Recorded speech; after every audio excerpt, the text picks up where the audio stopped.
¿Por qué deberíamos estudiar la retórica? Incluso la retórica podríamos llamarle tradicional, que ya tiene más de 25 siglos de existencia en la tradición occidental.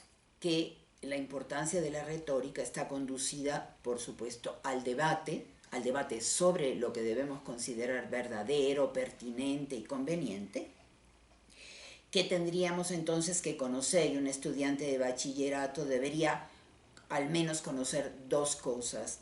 De manera muy específica lo que acabo de plantear, es decir, las operaciones a través de las cuales se puede presentar una argumentación, es decir, la inventio, la dispositio, el elocutio y el actio, es decir, la pronunciación apta y correcta, y de manera ordenada, elegante, clara sobre todo, que llegue a quien le escuche.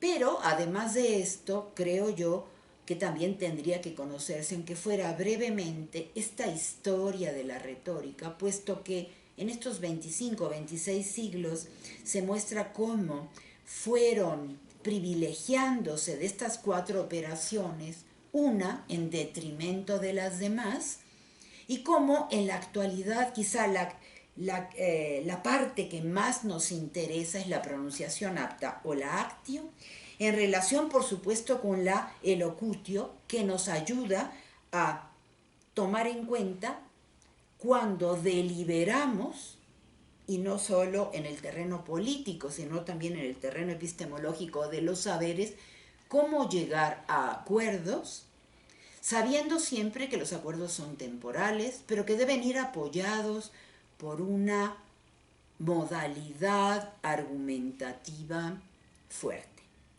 Ahora bien, ¿esto qué implicaría? Que los estudiantes de bachillerato, igual que estudian lógica, tendrían que estudiar simbólica, formal, etc., tendrían que estudiar al menos las formas de argumentación conocidas. Hay un texto que es un texto básico al día de hoy, escrito por Perelman.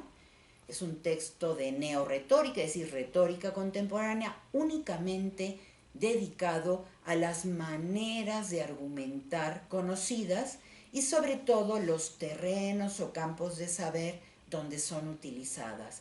A él le interesa sobre todo la argumentación en el terreno cognoscitivo, en el terreno epistemológico, pero también toca la importancia del argumento en el terreno político o deliberativo para tomar decisiones. Él sabe que incluso una academia científica, o que en una academia científica se requiere, se necesita y se implementan tomas de decisión, y que éstas se sostienen siempre por una argumentación colectiva que debate, que debe ser democrática y que tiene ciertos pasos, y por lo tanto una cronología que, aunque no puede ser predeterminada, tiene que existir. O, para decirlo de otra manera, no hay argumentación que al darse en el tiempo no requiera de pasos específicos que obliguen una cierta lentitud para la toma de decisiones. Primero, para la exposición argumental, ¿no?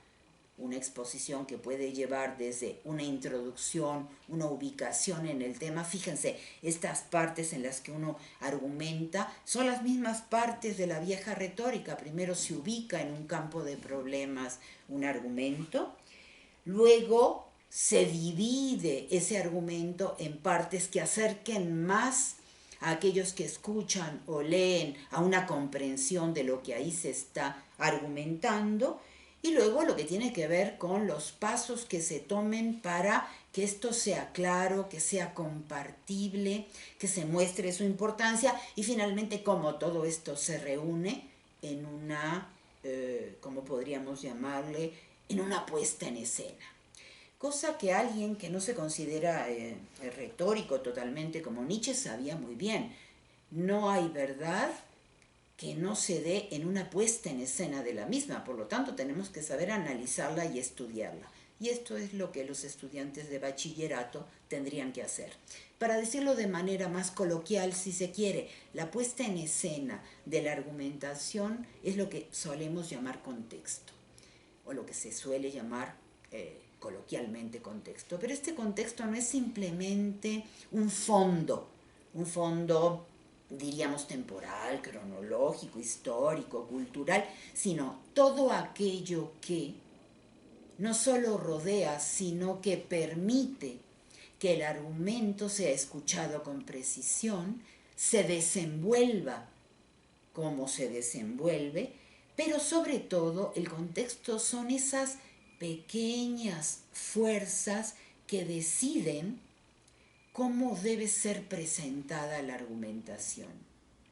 Una de estas fuerzas es indudablemente el idioma o la parte lingüística, es decir, se hace en un idioma determinado, un idioma que ha sido revisado para que no se ceda a la pluralidad semántica, a la polisemia, que lo que hace es que no sabemos a qué se refiere alguien si antes, previamente, no se define una palabra.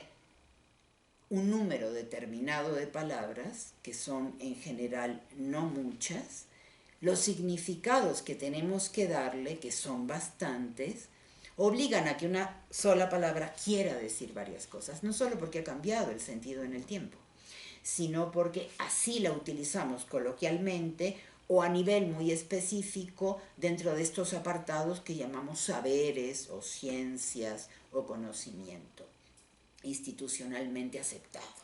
Entonces, lo primero que tenemos que hacer es tener un manejo del lenguaje. Sobre esa base se puede elaborar un discurso. Eso es una fuerza, ¿por qué? Porque no es una decisión ni personal, ni individual, ni de una institución en particular. El lenguaje que se utilice está dado por una historia. Aquí hablamos español. Y no es una cuestión de decisión individual ni institucional en qué lengua se enseña y luego se persiguen los resultados de un saber.